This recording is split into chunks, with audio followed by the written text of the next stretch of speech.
não se prender às técnicas de dança.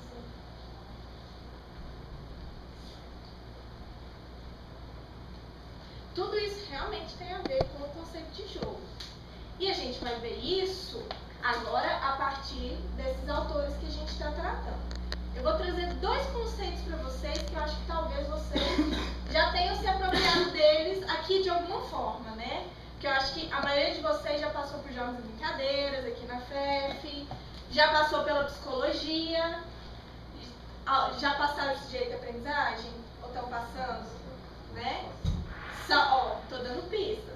São essas disciplinas aqui que deveriam tratar desses conceitos aqui. Pistas para vocês, tá, gente? Pode passar.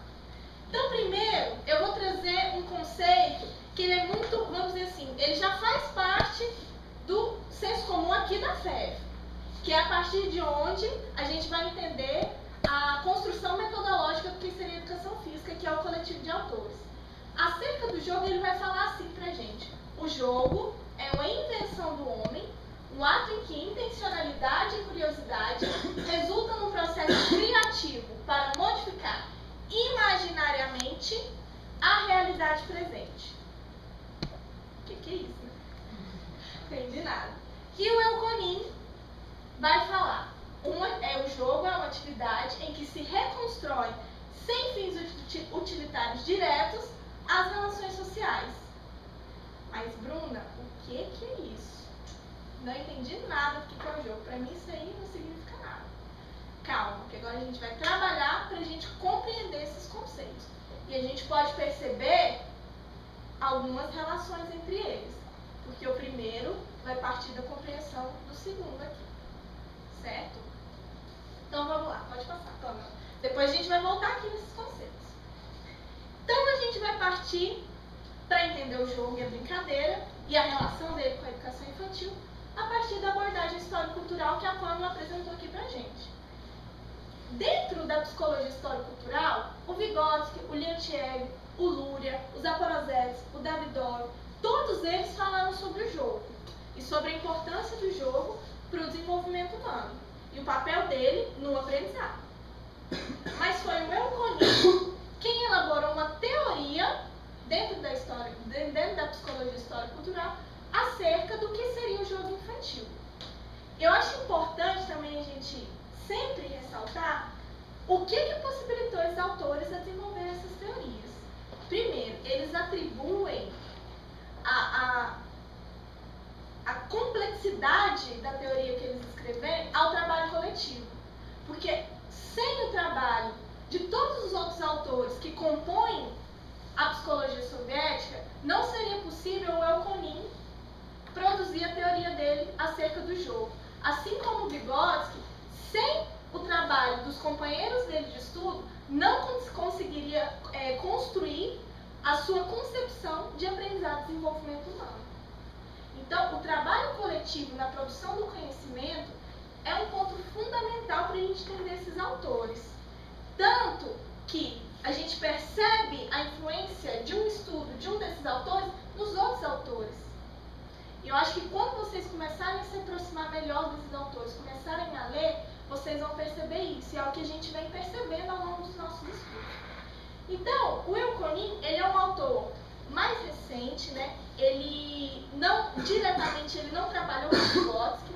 Ele começou os seus estudos por causa do Vygotsky, vendo o Vygotsky em palestras, em conferências, né? Só que ele desenvolve seus trabalhos posteriormente, junto com o Leontiev, depois da morte do Vygotsky, né, junto com o Leontiev. Ele é um autor que vive num contexto pós-revolucionário, só que desenvolve suas experiências, né, suas teorias nesse processo. E a principal obra dele, que é a Psicologia do Jogo, que é o único livro dele que é traduzido para a nossa língua, ela foi construída a partir de lembranças dele. Porque o que aconteceu? Ele viveu o processo da ditadura stalinista. Então, a maioria dos estudos dele, todas as experiências, os registros, foram perdidos na ditadura stalinista, né? Inclusive, ele perdeu a família nesse processo de ditadura.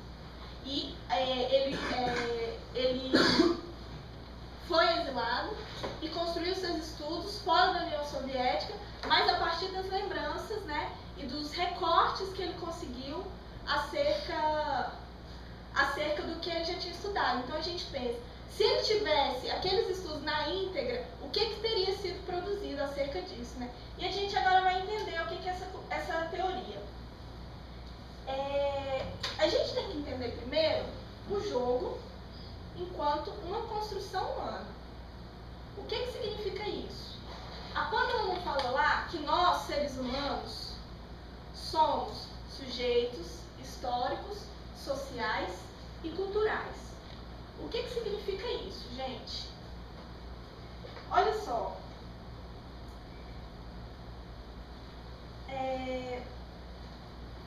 Tudo que a gente produziu,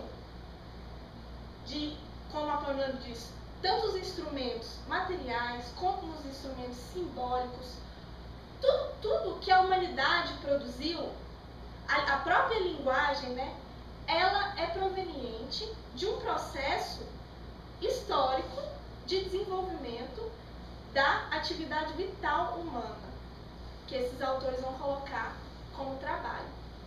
Mas o que significa isso? Gente, no processo de produção da existência humana, o que é isso? Processo de produção da existência humana. A gente pensar lá na gênese da humanidade. Como que surgiu a humanidade? O que diferencia o homem? O que começou a diferenciar o homem lá na pré-história dos outros animais, dos animais? Alguém pode me colocar alguma coisa? O que seria isso? A capacidade de construir um instrumento para se relacionar com a natureza. É um exemplo. Exato. Mas eu digo que Calma. essa necessidade de se abrigar em caverna, essa observação. O Arthur já começou a dar as pistas aqui, né? Então vamos lá, gente. Olha só. A partir desse processo, né, de transformar a natureza pelos instrumentos e pela própria mão humana também, não só os instrumentos. Quando eu falo instrumento, assim, o corpo também está Não, mas isso, claro. Esse processo de transformar a natureza, de se abrigar em caverna, de produzir um fogo para atender às nossas necessidades de sobrevivência, isso se configura enquanto a gênese da humanidade.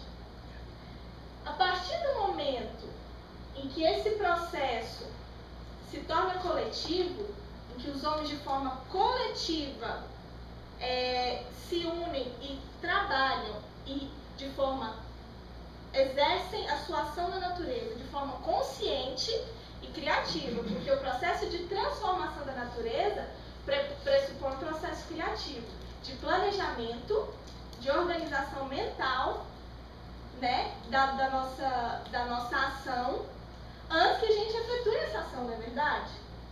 Então, foi esse processo, o desenvolvimento desse processo que deu origem à humanidade. E é a partir desse processo que o homem produziu os instrumentos para auxiliar ele no trabalho, os instrumentos tanto materiais, os instrumentos de trabalho, depois as outras formas de instrumentos que a gente tem, que não necessariamente são para o trabalho, porque a gente atinge um nível de complexidade da humanidade e que o trabalho, a gente tem outras atividades, né? A partir do trabalho se constroem outras atividades, né? Então, e os instrumentos simbólicos? Dentre eles, o principal é apontado como a linguagem. É o que vai, vamos dizer assim, materializar, não é materializar, né? Mas o que vai objetivar esse processo de tomada de consciência, esse processo de organização, esse processo de criação de uma coisa em outra, né? Esse processo de transformação da natureza. Então, a partir desse processo, é que esses autores vão falar que o homem produziu a cultura.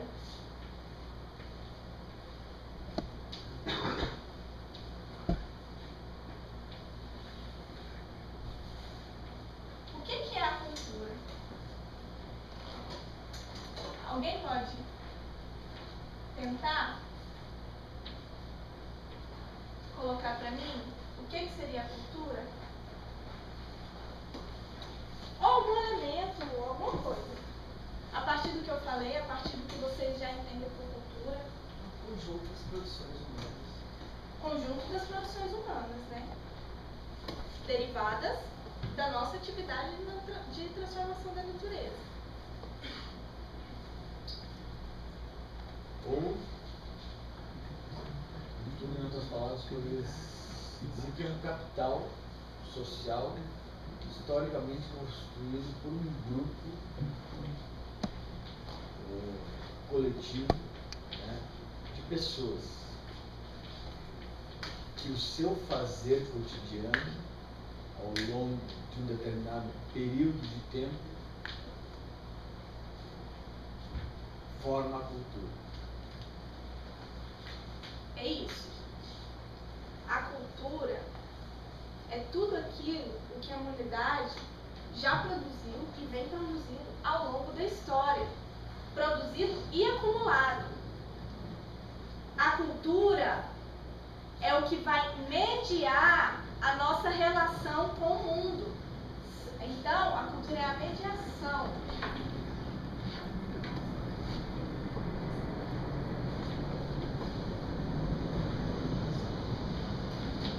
Gente, enquanto um animal se relaciona com a natureza no sentido de se adaptar às condições do meio para sua sobrevivência, a gente vai produzir a transformação da natureza através dos instrumentos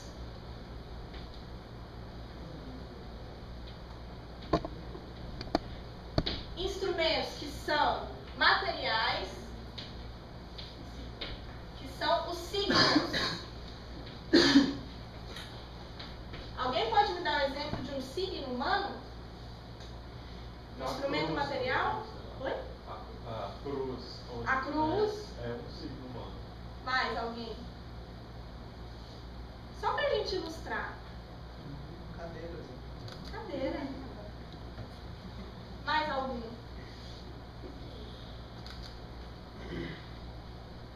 Vamos, gente, eu devo falar sozinho. Por si só. Lugar. Lugar. Beleza. E os instrumentos não materiais? Que são os instrumentos simbólicos.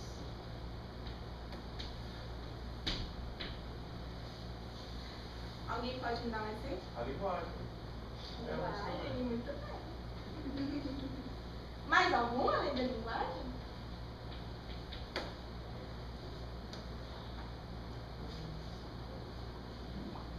Expressão Gente, vamos lá, corporal. vocês conseguem. Afetividade também seria um ou não? Seria uma forma de Acho que a linguagem. afetividade é mais uma dimensão. A afetividade humana é diferente da afetividade animal, sim, mas a afetividade humana a gente vai configurar ela enquanto uma função psíquica superior. Certo? O animal também tem afetividade, mas ela é qualitativamente diferente da afetividade humana. Exato. Gente, vamos lá, gente. A escrita ela é material. Ela é material e material, né? É, porque Ela a é uma escrita é uma relação. forma de linguagem Isso. também. Gente. O jogo, gente. O jogo, ele se constitui enquanto um símbolo não material. O processo de socialização, as relações, sim. O jogo, a dança, o teatro, são todos elementos da cultura humana, elementos não materiais. É claro que depois disso vão se produzir elementos materiais a partir disso. A gente tem os jogos de tabuleiro, a gente tem os materiais que a gente utiliza para jogar, que a gente utiliza no processo da dança, que a gente utiliza nesses processos. Mas eles surgem como elementos da cultura não material. Então, gente, por que eu falei tudo isso para vocês? Para vocês entenderem que o jogo é um elemento da cultura humana, que ele não é inato. O animal brinca, gente. Brinca? O animal brinca igual ao ser humano? O que diferencia a brincadeira do animal e do ser humano? Brinquedo, talvez. Não só, mas está aqui também. Às vezes precisa de treinamento para posteriormente pegar uma presa. Eu não disse que o animal se relaciona com a natureza para se adaptar ao meio e garantir sua sobrevivência? E o homem produz cultura? Essa é a diferença. O jogo, a brincadeira humana, ela é cultural. Ela advém da nossa necessidade de transformação da natureza. E eu vou explicar como isso vai se configurar. Porque o que o jogo tem a ver com a necessidade de transformação da natureza, né? Tem nada a ver por enquanto, mas vocês vão ver que tem a ver. Então, gente, deixa eu ver aqui só para não me perder.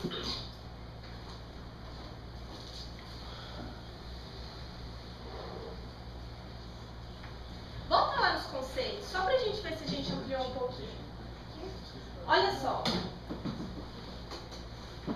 Uma atividade em que se reconstrói, sem fins utilitários diretos, as relações sociais.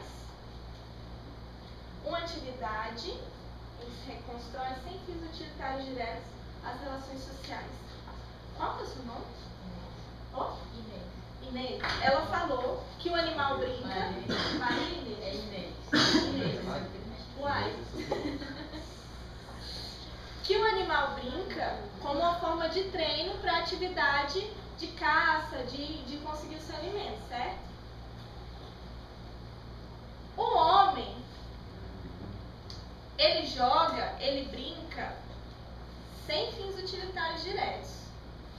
Ou seja, quando a gente brinca, quando a gente joga, quando a criança, por exemplo, quando a criança brinca de enfermeira, ela não está treinando para desenvolver atividade de enfermeira. O que ela está fazendo ali na brincadeira? Ela está reproduzindo, representando o papel social da enfermeira.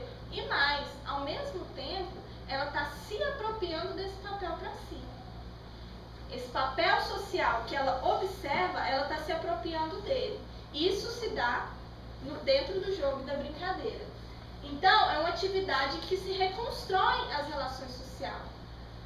O jogo e a brincadeira, o que vai diferenciar o jogo das outras atividades humanas é essa atividade de reconstrução das relações sociais. É a situação lúdica.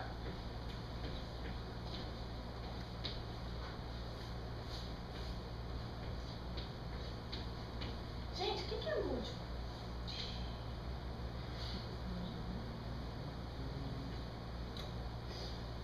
A gente fala, não, porque na escola, para criança, tudo tem que ser lúdico, né? Mas o que é lúdico? Você começou a É uma falar forma de disso. representação, eu acho que assim, tem a ver com a fantasia, né?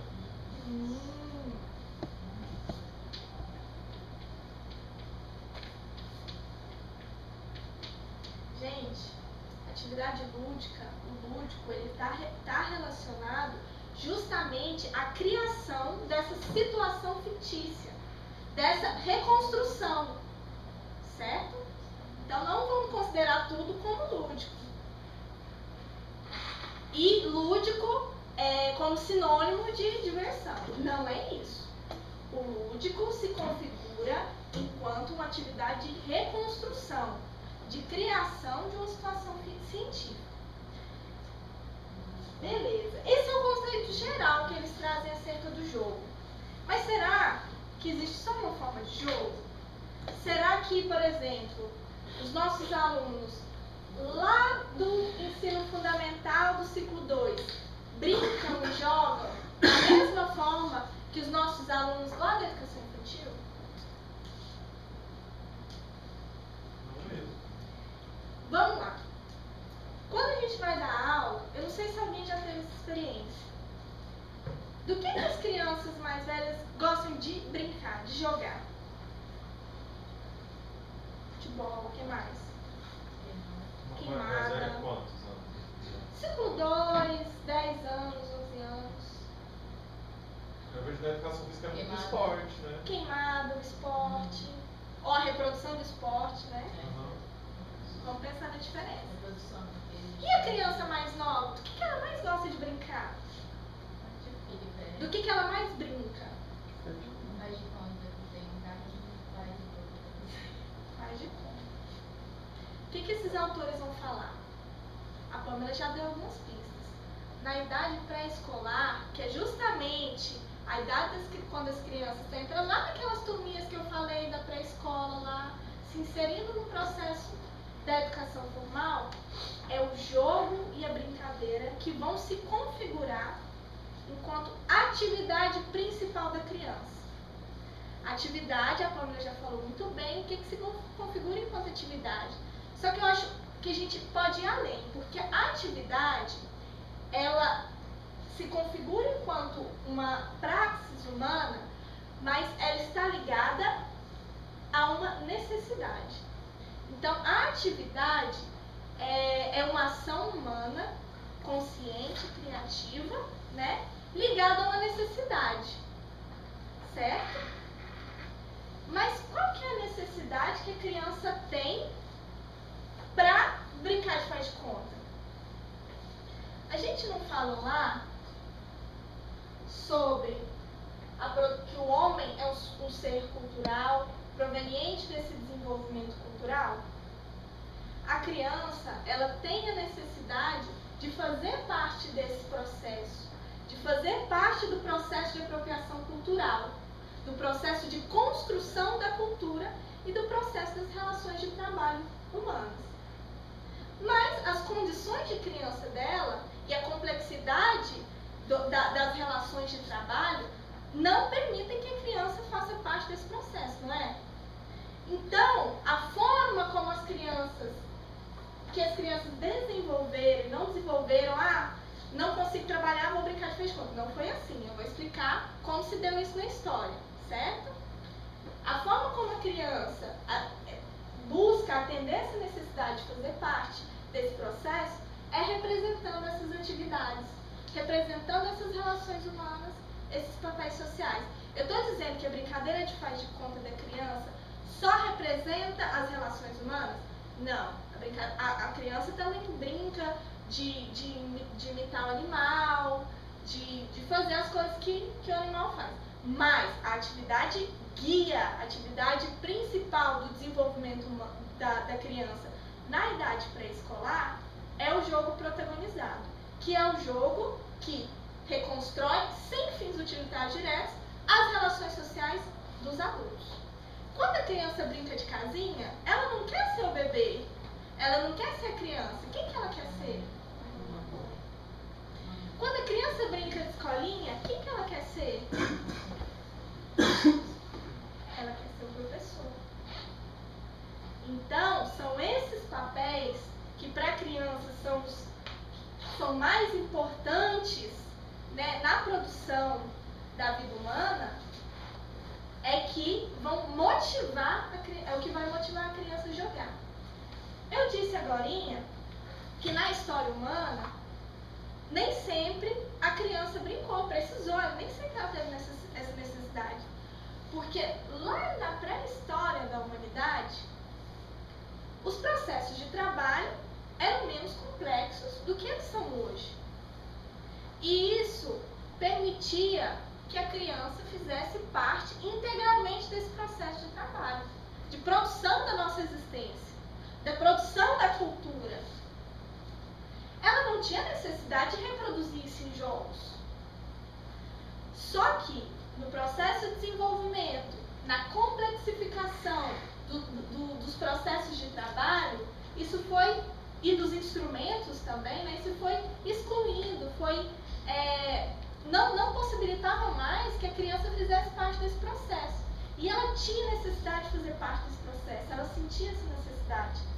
Uma necessidade, claro, construída a partir das relações sociais que ela estabelece com os outros, né? Com a humanidade. Então, a partir do momento que ela não conseguiu mais fazer parte desse processo, ela começou a reproduzir isso em uma situação fictícia, por essa necessidade. Então é por isso que a gente não pode falar que o jogo é inato. Ah, o jogo é... toda criança joga, as crianças sempre jogam. Não. O jogo, ele tem uma origem histórica na construção da sociedade. E na vida da criança? A criança nasce jogando? Nasce brincando? Quando é que a criança pela primeira vez brinca, entendendo a brincadeira enquanto isso aqui? Enquanto uma situação lúdica. Quando?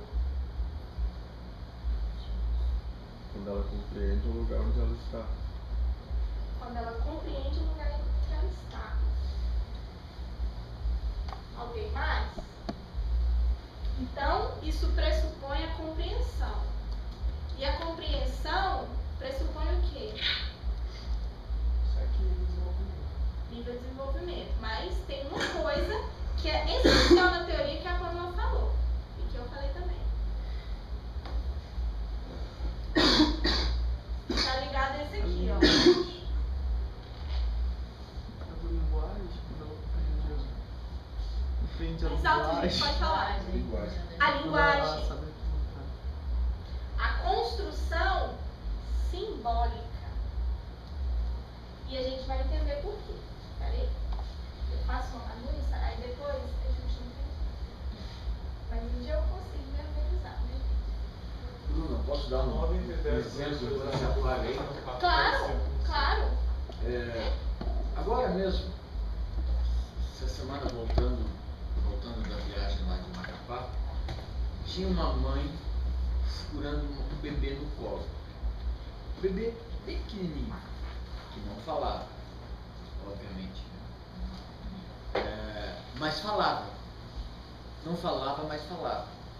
Tanto falava que ela estava do outro lado do corredor do avião com a criança no colo e a criança olhava para o lado. E a moça que estava sentada ao meu lado, na janela lá no corredor, ela conversava com essa criança com os olhos e com o rosto. Ela ria, fazia careta, fazia assim, brincava. E a criança correspondia. Eu, de rabo de olho, para não ficar muito enxeretando as duas brincar, né? Porque a mãe estava conversando com a outra colega do lado, da poltrona ao lado. Mas a criança e essa companheira que estava sentada do meu lado conversavam, dialogavam. Né? A criança, da maior diálogo, linguagem que ela estava falando ali, nessa forma só facial, só rindo, piscando, fazendo careta. Esse fazer careta, esse diálogo ficou muito tempo. Quando um moço do lado tentou beliscar, encostar na menininha, e a menininha fechou a tromba, assim, no sentido, quase chorou, porque ela estava dialogando com a outra moça, né? Então veja, aí houve, a menina, a bebê, a menininha disse, em outras palavras eu entendi assim, disse pro moço, não quero papo contigo, estou dialogando com a outra, né? Que ela estava feliz. Então, essa é uma linguagem lá da tenra idade, eu vou falar para trás ainda, do berço, que a mãe dialoga com a criança, inclusive mamando no peito. A mamãe dialoga com a criança o tempo todo. Quer mais, minha filha? Bebe mais, suga mais, bebe mais leite, chora, rota, brinca. A gente fica lá no berço fazendo cuti-cuti, não sei o que com a criança, não é isso que a gente faz? Cuti-cuti, papapá, não sei o que.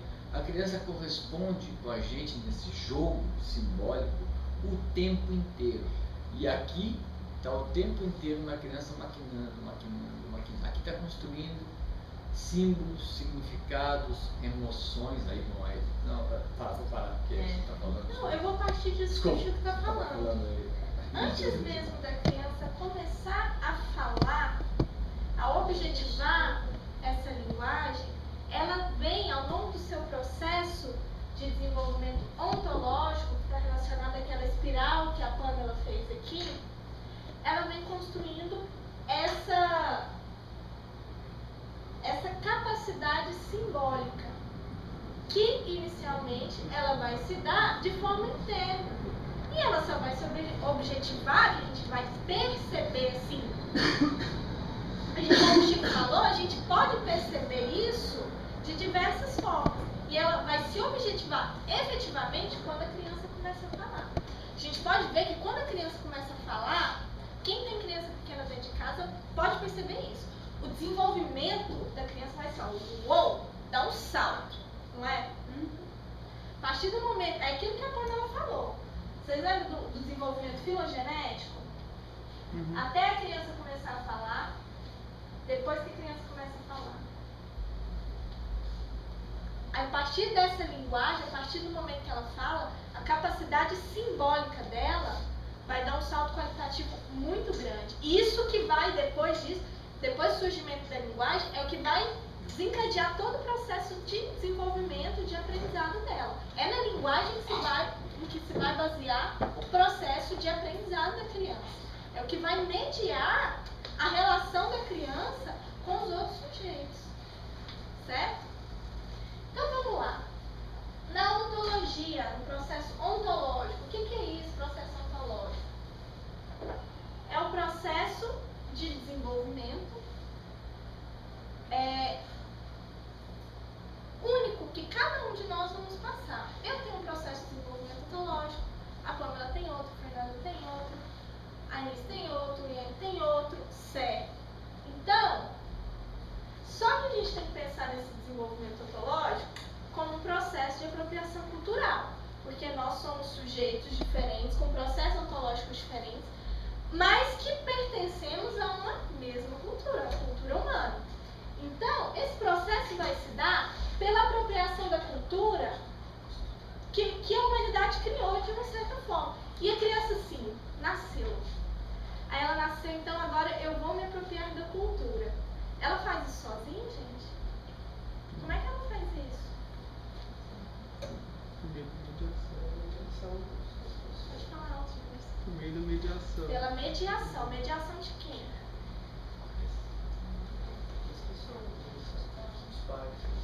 Dos pais, dos adultos. De quem anteriormente se apropriou dessa cultura.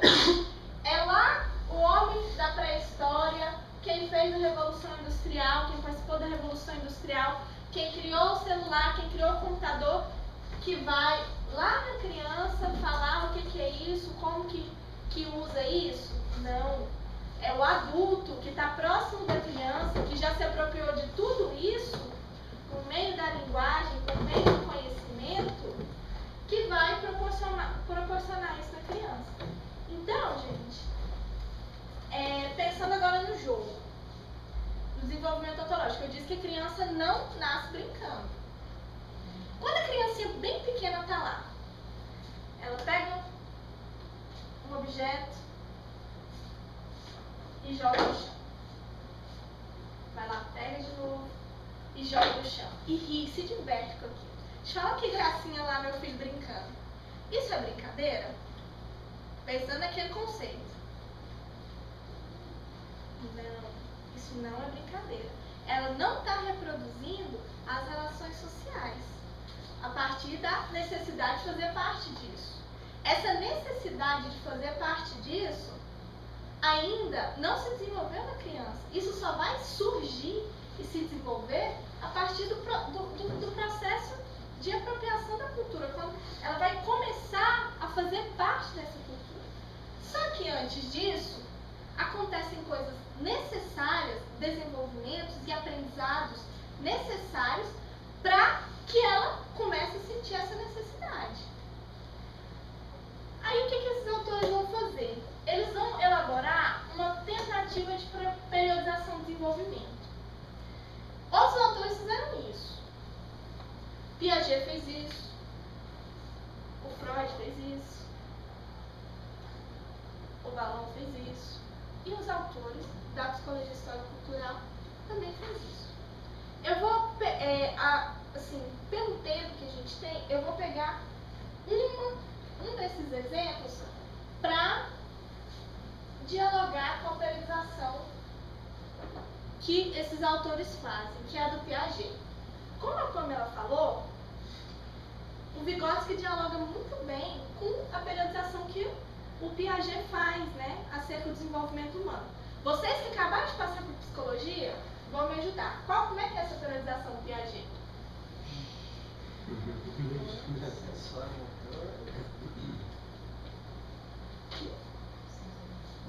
Sensório motor. O que mais? Pré-operatório.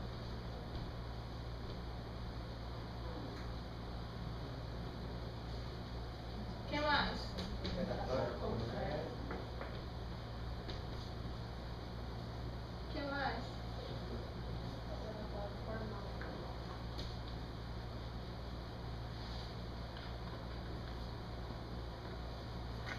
Vygotsky vai falar. Muito bem. O Piaget soube falar sobre conteúdo desses períodos de forma brilhante. Só que qual que é a crítica que ele vai fazer? O Piaget estabelece essa periodização dessa maneira aqui, ó. É linear. De baixo para cima. Então, acaba o sensório motor para começar o pré-operatório. Acaba o pré-operatório e começa o operatório concreto. Acaba o operatório concreto e começa o operatório formal. Aí depois disso a gente já tem um adulto completamente desenvolvido, gente. Olha que bacana. Legal. Pensando em todos os conceitos que a gente viu, qual que é o problema dessa forma de entender o desenvolvimento humano?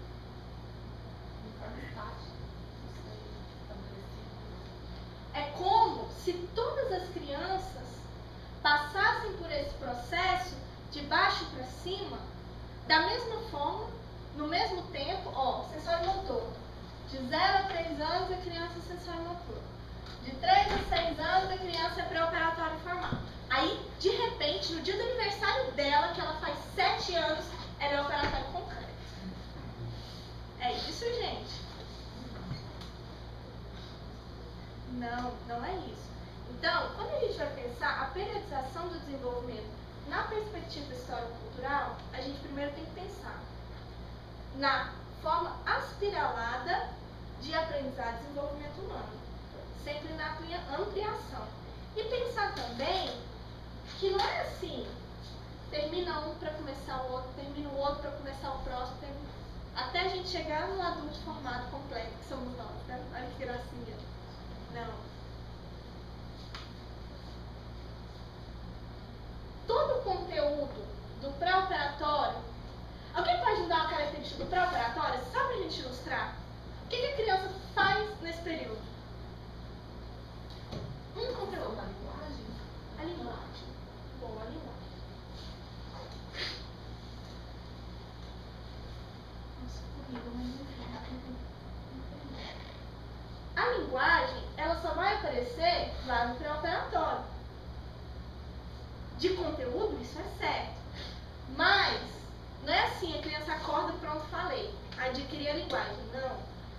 Para que a linguagem se desenvolva, o que acontece lá no sensório motor é necessário. E a linguagem, como eu disse, que inicialmente ela é interna, a construção simbólica se dá no pensamento, que a gente não vê isso objetivado na fala ainda, vai ser iniciado lá no sensório motor. Agora então eu vou colocar os Só uma colocação, que na verdade você já falou, mas só para clarificar. A questão do desenvolvimento que a gente faz estática nisso, porque exatamente é parte da compreensão da primazia do biológico pelo social. Então é estático, né? É como se dissesse assim, automaticamente o meu corpo vai amadurecer. Não existe um fator desencadeante que é o social. E ao contrário do que dizem por aí, que infelizmente eles falam essa divisão, Piaget, primazia do biológico sobre o social. Vygotsky, primazia do social sobre o biológico. Não é. Vygotsky não é a primazia do social sobre o biológico, é a relação dialética compreendendo o ser humano enquanto uma unidade dialética. Por isso que ali fica um desenvolvimento estático, porque é quase que automático a concepção, entendeu? Da maturação biológica.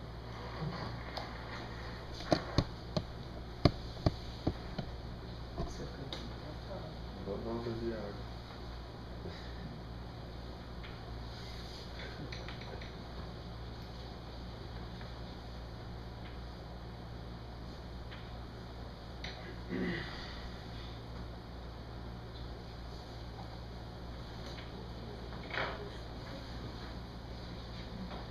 Pelo menos quando a gente estuda, enquanto ela está escrevendo ali as etapas, pelo menos enquanto a gente estudou na disciplina de desenvolvimento motor, no currículo da educação física, na época que eu fiz com a Cora Coralina, nós estudávamos exatamente essas etapas de desenvolvimento na perspectiva biológica.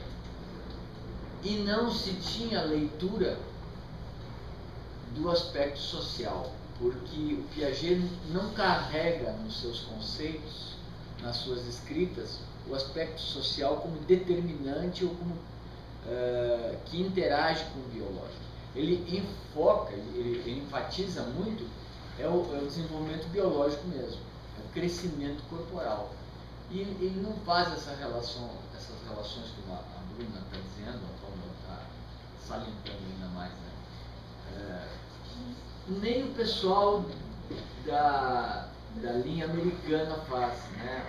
O próprio McGill, quando fala sobre desenvolvimento motor, uma outra autora, também francesa, Liselotte Jean, né? Lebouche, também é outro autor francês, para além desses que eles estão citando, né? Eu estou só falando de alguns, como ela está carregando bastante na área, bastante assim, citando vários autores, né? Também existem outros que escrevem, né? Estudaram, como ela está dizendo, os franceses, além do Piaget, Lebouche, Liselotte Jean, foram bastante claros, estudaram esse foco, eles foram para o lado biológico. Já o pessoal da área soviética e da área da psicologia começou a observar, a partir das leituras dos franceses, opa, não pode ser só isso, né? Não pode ser só o biológico, tem outra coisa aqui. Então veja, há uma contribuição significativa das duas partes no que diz respeito à compreensão do todo, né? Como que isso pode ser crescimento? Por isso que ela associou bem os dois, né? Como que pode ser crescimento e desenvolvimento dos dois modelos que ela desenhou no quadro? Como que isso encaixa a partir de determinada observação, de determinada teoria e de estudos que comprovem essa teoria prática e teoria? Não existe uma sem outra, outra sem uma, né? Como que isso acontece? Então são essas observações que foram pautadas nos estudos que esses autores fizeram acerca da aprendizagem infantil. E a gente tem que pensar também que cada uma dessas concepções foi criada num contexto, foi criada a partir de uma visão de mundo, de uma concepção acerca da sociedade. Não é uma construção teórica nunca, é neutra, ela sempre tem um interesse, né? Seja ele o interesse de classe, seja ele o interesse hegemônico. Então a gente sempre tem que olhar para essas teorias, para essas divisões, o desenvolvimento que seja, tentando ler nas entrelinhas quais são as intencionalidades que essas teorias trazem.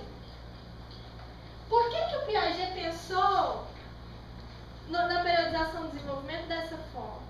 Por que o Vygotsky, o Elkonin, o Leontief pensam... Nossa, gente, ficou horrível. Eu vou explicar. Eu não tenho a linguagem bem desenvolvida, mas eu vou explicar. Desculpa. Eu vou explicar e eu vou refazer isso aqui, tá? Por que eles pensaram dessa forma, aspiralada, de forma não linear? Em que tipo de construção, de que tipo de sociedade essas pessoas estavam pensando? Então, quero que vocês pensem nisso. Então, a partir dessa concepção, do conceito de mediação, do conceito da linguagem, da apropriação da linguagem, do desenvolvimento do aprendizado humano, nessa perspectiva, eles estabeleceram essa tentativa de periodização, lembrando que elas não acontecem da mesma forma em todas as crianças. Existem crianças que estão inseridas em culturas que nem sempre elas vão passar por algum desses processos. Isso é uma tentativa de periodização, a partir do acúmulo cultural que a gente tem, certo? Então é uma aproximação, ou algo que seja possível para se construir algo, e que algo a gente vai falar depois. Eles vão dizer que o primeiro período da vida humana é a comunicação emocional do bebê. Quando o bebê nasce, ele não tem a possibilidade de garantir a sua sobrevivência. Quem faz isso para ele?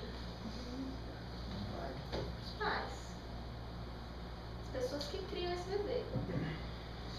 Só que é o seguinte, ele tem essa necessidade de sobrevivência, de comer, de se sentir quentinho, se sentir protegido, só que ele ainda não tem a linguagem. Então, esse período ele é caracterizado pela intensa necessidade, né, da ação de outras pessoas para garantir a sua sobrevivência, mas ele não tem como chegar, pai, por favor, me troca aqui que a fralda já deu. Não tem. Então, esse período é caracterizado por isso. Então, é o adulto que vai garantir a sobrevivência dessa criança. E mais, que vai iniciar o processo de apropriação cultural dessa criança. Vamos lá, meu filho do berço. Vamos estudar matemática hoje. Você vai se apropriar da 2 mais... Não é assim. Pai e mãe não faz isso. De que forma que se dá apropriação cultural? Em casa, contato com o pai, irmãos, amigos. Contato com o pai, a forma como a criança vai ser amamentada, a forma como os pais vão lidar com a criança, os instrumentos, os brinquedos que vão ser apresentados para a criança. Então, a partir disso, dentro disso, dessa relação com os pais, vai começar o que é necessário para o surgimento ou para o desenvolvimento do segundo período, que é a atividade objetal manipulatória, que é aquele período que eu falei para vocês, que a gente percebe que a criança joga o objeto e vai lá pegar. Ou então ela joga a bola e não consegue nem pegar ainda, né? É o momento que a criança passa da relação concreta com os objetos. Ela não deixa de depender dos pais, mas algumas atividades, como pegar, algumas atividades ela começa a fazer sozinha e a fazer em conjunto com os pais. E é dentro disso que vai surgir o conteúdo do próximo estágio, que é o que a gente vai focar, que é o jogo protagonizado. Que é essa forma de jogo, atividade principal da criança na idade pré-escolar. Gente, cada uma dessas, comunicação objetal ou comunicação emocional do bebê, atividade objetal manipulatória, o jogo protagonizado, o estudo, a comunicação íntima pessoal, que se configurará enquanto adolescência, e a atividade de estudo, trabalho, ou preparação para o trabalho, ou formação profissional, certo? São as atividades que vão guiar, que vão impulsionar o desenvolvimento da criança em cada um desses estágios. Isso significa dizer que na atividade em que o jogo protagonizado é a principal, a criança só joga, só brinca? Ela está brincando o tempo inteiro? Não. Quando ela está lá, ela estuda o tempo inteiro? Não. E nem sempre é a atividade que a criança mais pratica, mas é ela que vai impulsionar o desenvolvimento das outras atividades, né? Que inclusive vão possibilitar o surgimento da próxima atividade principal. Uma atividade principal, gente, ela começa a ser